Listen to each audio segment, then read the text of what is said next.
Selamat datang di channel Pemuja Malam. Jangan lupa like, share, and subscribe ya. Terima kasih. Chapter 25. Sudah bucin tingkat dewa.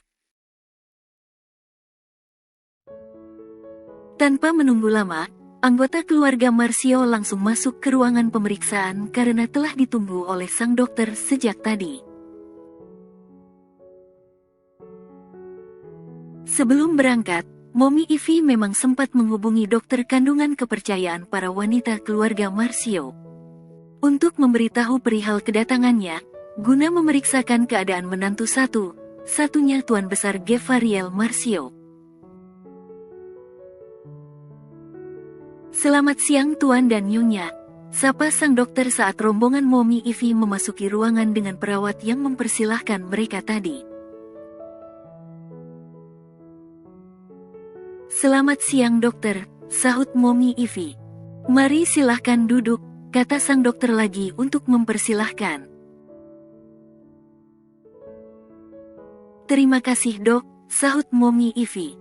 Jadi gini dok, kami datang ke sini untuk memeriksakan menantu kami, kata Momi Ivy memberitahu maksud kedatangan mereka berempat.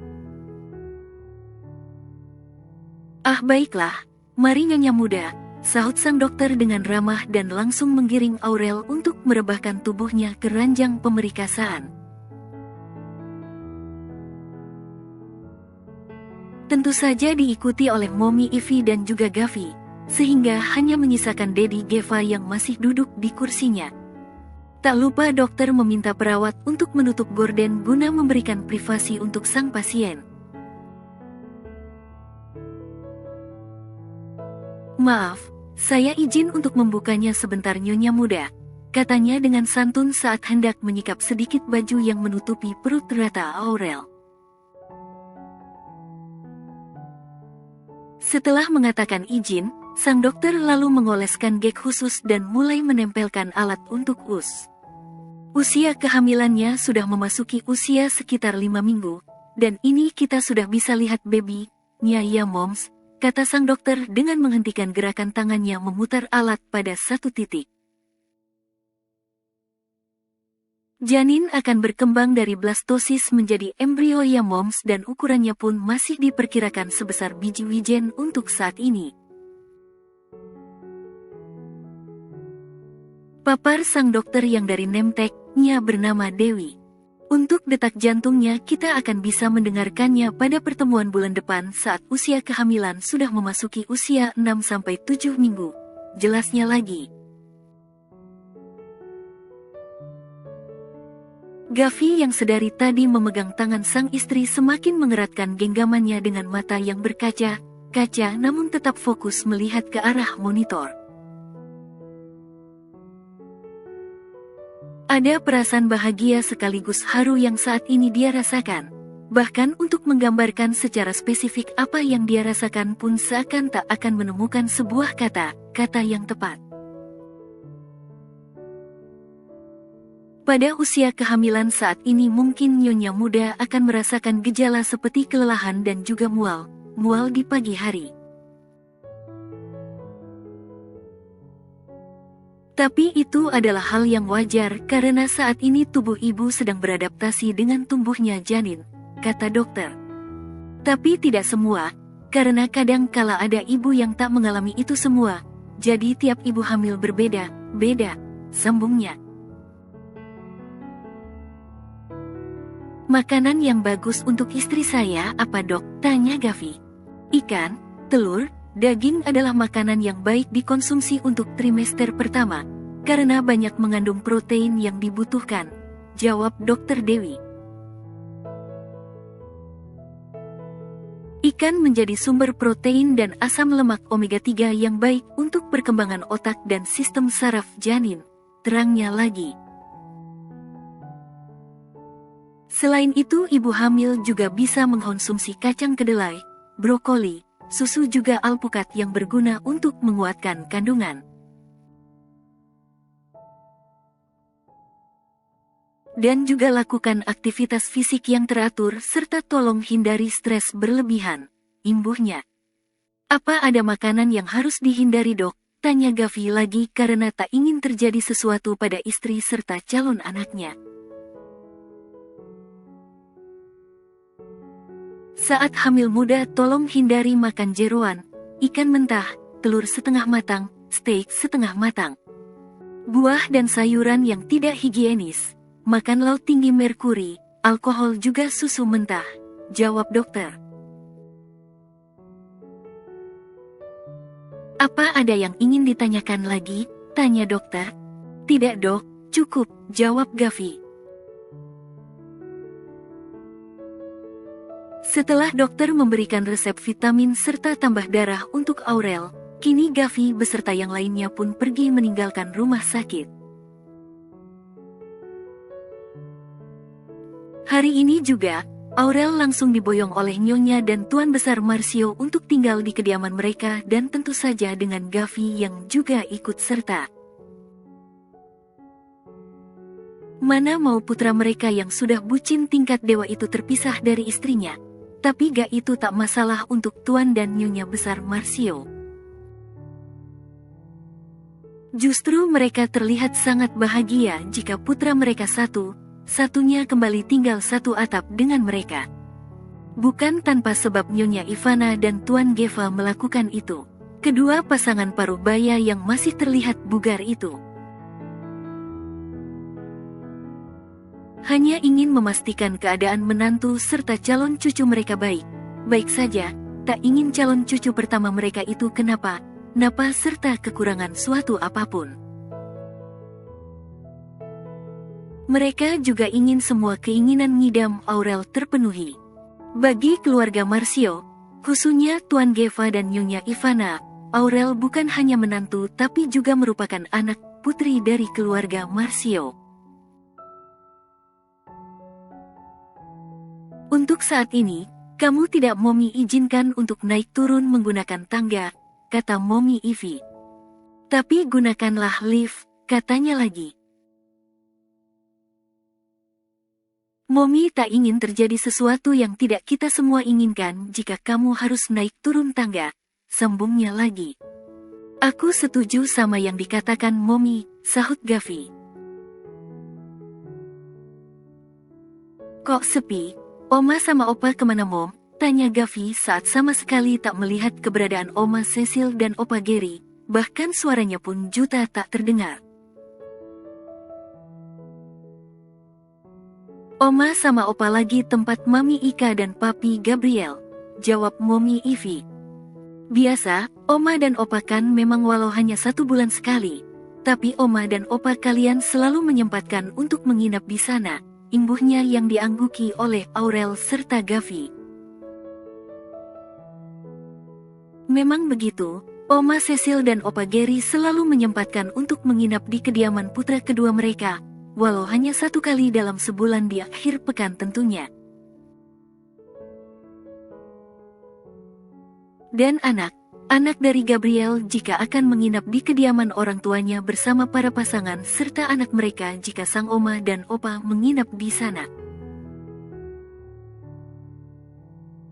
Paling tidak hal itu dilakukan oleh Oma Cecil dan Opa Gary agar mereka tetap bisa dekat dengan para anak, menantu serta cucu dan cicitnya.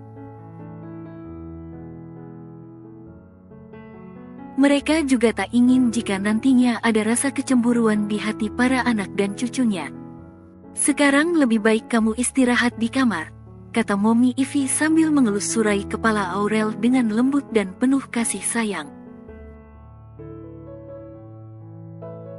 Ajak istrimu naik Gav, perintahnya pada sang putra. Baik Mom, sahut Gavi yang langsung mengambil alih tangan Aurel yang sejak tadi dipegang oleh sang Momi berpindah ke dalam genggamannya.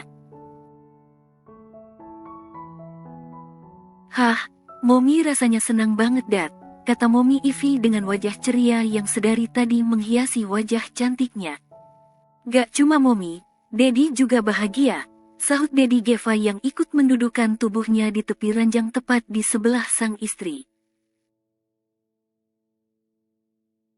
Akhirnya kita bisa merasakan bahagianya memiliki cucu, sambungnya yang dibenarkan oleh sang istri.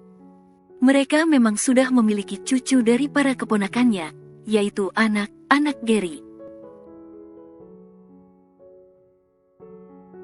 Tapi tetap saja rasanya begitu sangat berbeda ketika mendengar jika putra mereka sendiri anak segera memiliki anak.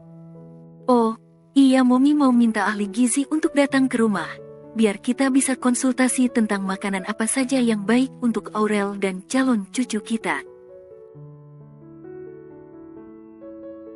Kata Mommy Ivy yang kemudian meraih tas miliknya untuk mengambil ponsel yang disimpannya di sana.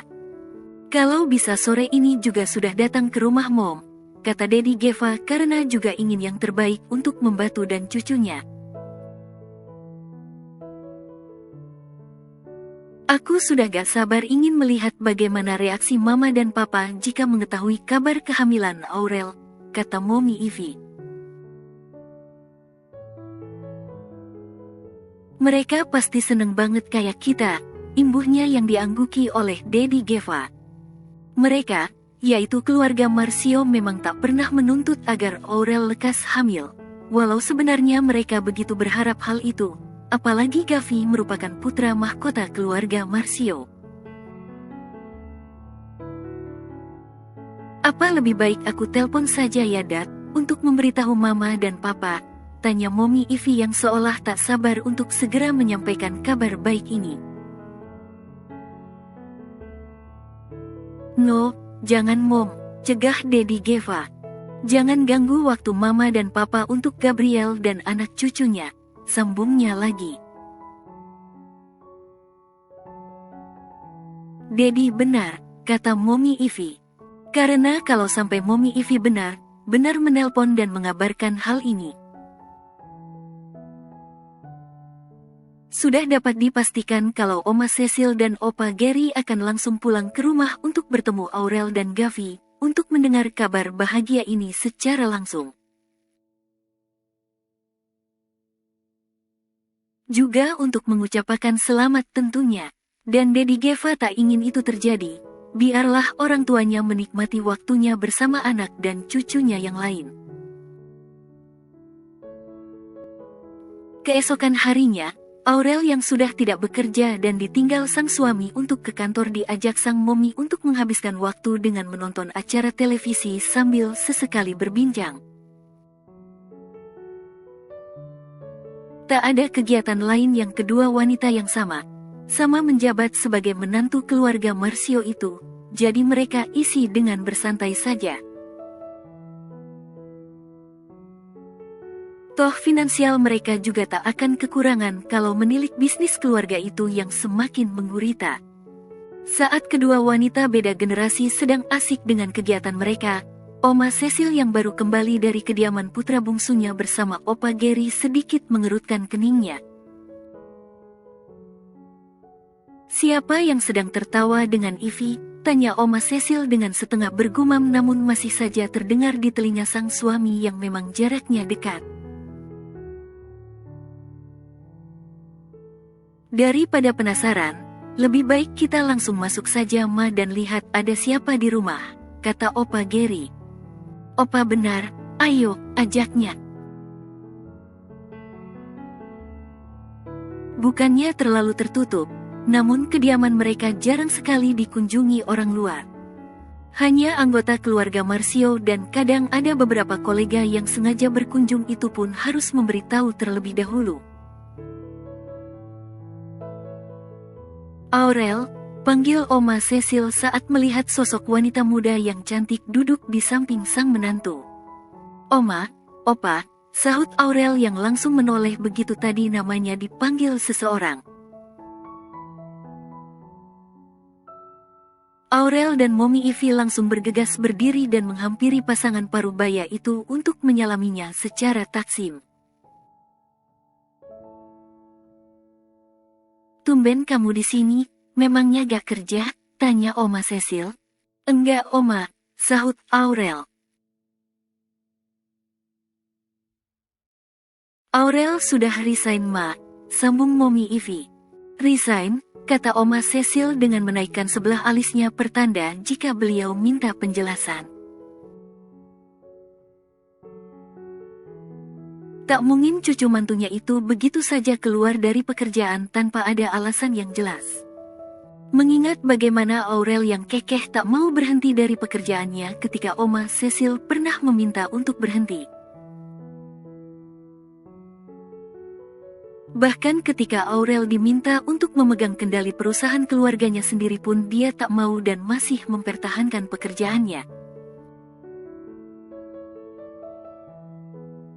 Ayo duduk dulu Ma, Pa, ajak Momi Ivy seraya menuntun tangan sang mama mertua agak duduk di sofa yang ada di sana. Jadi begini Ma, Pa, kata Momi ketika mereka berempat sama duduk. Aurel memang sudah berhenti bekerja karena sesuatu hal, katanya lagi. Kenapa, ada apa? Tanya Mama Cecil yang begitu sangat penasaran. Gak mungkin kan kalau itu karena cucu lakinya yang meminta sang istri untuk berhenti. Karena dia tahu Gavi tak seegois itu, jadi pasti ada masalah yang lain.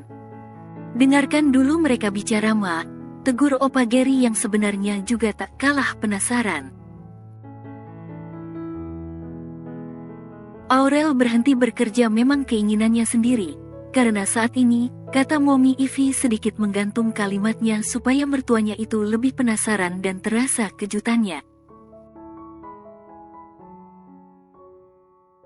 Aurel, kata Momi Ivy dan dibuat berhenti kembali sehingga membuat Mama Cecil langsung melayangkan protesnya. Bersambung.